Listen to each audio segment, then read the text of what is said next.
બનાસકાંઠા જિલ્લામાં શિક્ષણ વિભાગની બેદરકારીનો વધુ એક નમૂનો બહાર આવ્યો। દાંતાબાદ વાવ તાલુકાના ઉચપરા પ્રાથમિક શાળાના શિક્ષક પણ 2 વર્ષથી જોવા મળી રહ્યા છે ગેરહાજર। બાળકોના ભવિષ્યની ચિંતા ન કરનાર શિક્ષકો સામે બરતરફ કરવા જોઈએ। બનાસકાંઠા જિલ્લામાં શિક્ષણ વિભાગની બેદરકારીનો વધુ એક નમૂનો બહાર આવ્યો છે। જિલ્લાના દાંતાબાદ વાવના ઉચપા પ્રાથમિક શાળાના શિક્ષક પણ 2 વર્ષથી ગેરહાજર રહેતા હોવાનું સામે આવ્યું છે।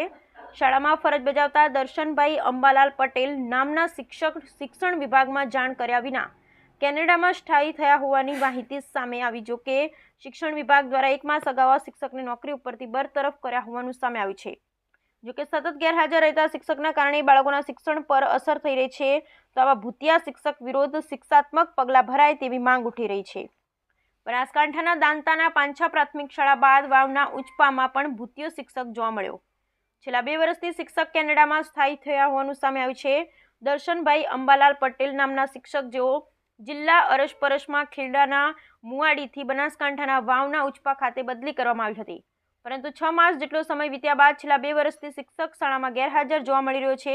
જો કે આચાર્ય અને એસએમસી દ્વારા જિલ્લા કક્ષાએ અનેકવાર રજૂઆત કરવામાં આવી હતી, પરંતુ શિક્ષક દ્વારા ના તો રાજીનામું આપવામાં આવ્યું કે ના હાજર થયા। અંતે જિલ્લા શિક્ષણ અધિકારી 2 વર્ષથી ગેરહાજર રહેતા દર્શન અંબાલાલ પટેલને મહિના પહેલા નોકરી પરથી બરતરફ કર્યા છે। ત્યારે સવાલો ઊભા થાય છે કે જિલ્લા શિક્ષણ અધિકારીને ખબર હતી કે શિક્ષક કેનેડા સ્થાયી થયા છે, તો આટલા દિવસો સુધી કેમ બરતરફ ના કર્યા?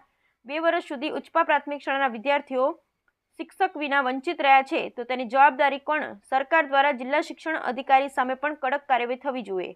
જો કે આ મામલાને લઈને જિલ્લા પ્રાથમિક શિક્ષણ અધિકારી વિનુ પટેલનું કહેવું છે કે વાવના ઉચપા પ્રાથમિક શાળાના શિક્ષક દર્શન પટેલ વિદેશ ગયા હોવાથી તેમની સતત 1 વર્ષથી વધુની ગેરહાજરીના કારણે શાળાના આચાર્ય દ્વારા તાલુકા શિક્ષણ અધિકારીને રિપોર્ટ કરેલ, તે લઈને તાલુકા શિક્ષણ અધિકારીએ અમને નોટિસ આપી, પરંતુ તેનો તમને કોઈ જવાબ આપેલ નહીં, જેને લઈ તાલુકા શિક્ષણ અધિકારી અહીં જિલ્લા કક્ષાએ રિપોર્ટ કરેલ, જેને લઈ અને તેમને 3 નોટિસ ઇસ્યુ કરેલ, પરંતુ તેમને કોઈ પ્રત્યુત્તર ના આપતા અને તેમને ગયા મહિને નોકરીમાંથી બરતરફ કર્યા છે।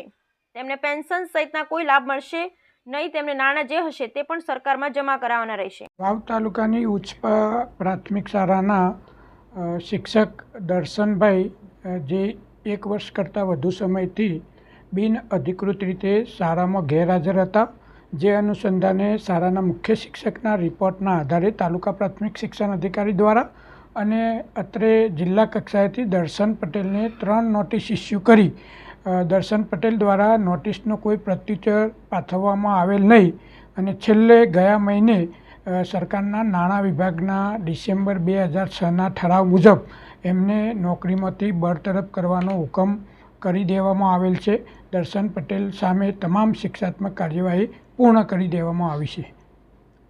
અમારા ગામમાં દર્શન કરીને સાહેબ છે 3 વર્ષથી હાજર રહેતા નથી।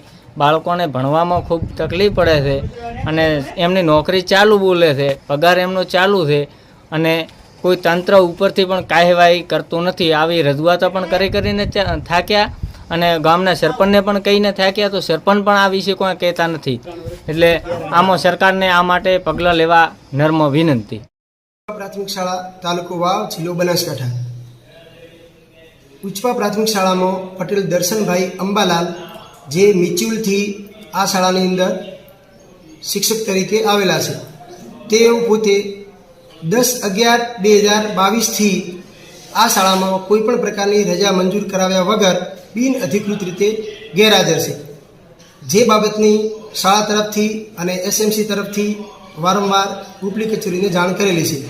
તો ઉપલી કચેરીને આ બાબતની સંપૂર્ણ માહિતી આપેલી છે।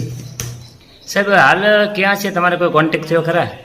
છેલ્લે એ ભાઈ અહીંથી ગયા ત્યારે મેં એમને ફોન કર્યો, તો એમને ફોન લાગતો ન હતો, એટલે એમને મેં વોટ્સઅપ કોલ કર્યો। વોટ્સઅપ કોલ પર એમણે મને એવું જણાવ્યું કે હું કેનેડા છું અને હવે અહીં જ રહેવાનો છું, હું શાળામાં આવવાનો નથી, માટે જે કાર્યવાહી કરવાની હોય એ તમે કરી શકો છો। સાહેબ, એવી શાળામાં નથી આવવા તો એમને કોઈ રાજીનામું કે કોઈ રજા મોકલી? ના, એ ભાઈને આપણે રાજીનામું વોટ્સઅપ મારફતે મૂકવા માટે એમને સમજાવ્યા, પણ એમણે રાજીનામું પણ વોટ્સઅપ મારફતે મૂક્યું નથી, અને એમનો ફોન પણ એમણે સ્વિચ ઓફ કરીને ફોન બદલાઈ દીધેલો છે, જેનાથી હાલ એમનો કોઈ કોન્ટેક્ટ થતો નથી। આપે કઈ જગ્યાએ રજૂઆત કરેલી? સ્વાભાવિક છે કે હું મારી ઉપલી કચેરીને સેન્ટર શાળા થ્રુ તાલુકા શિક્ષણ શાખા અને જિલ્લા પંચાયતની શિક્ષણ શાખામાં રજૂઆત કરેલી છે સાહેબ શ્રી. એ સાહેબ અહીં નોકરી બોલે છે વહેલના અહીં હાજર હોતા જ નથી, બહાર એમની જાતે રહ્યા છે. એટલે એક શિક્ષકની પણ જરૂર છે સાહેબને. અમે ઘણી વખત રજૂઆતે કરવાનો અરજીઓ કરી પણ હજી કોઈ એનું સેટિંગ જ નથી થયું. કોને કોને રજૂઆત કરી? અમે ગામવાસી ઘણા છો, 10 થી 15 જણા માણસો. રજૂઆત કોને કોને કરી હતી? ખોડાભાઈ દેસાઈ નાગજી અને વરદાભાઈ વેરસિંહ ઠાકોર અને રાજપૂત હેગાભાઈ. પેલા જે શિક્ષક હાજર નથી એમનો પગાર હજી ચાલુ છે, એમનો પગાર ચાલુ જ છે ને. હા, નામ નથી નીકળ્યું નથી. હા, નામ નથી નીકળ્યું એના માટે આગળ રજૂઆતો કરી આગળ. હા ઘણી કરી છે, કોઈ હજી ફાઇલ જ નથી આવી. ઓકે.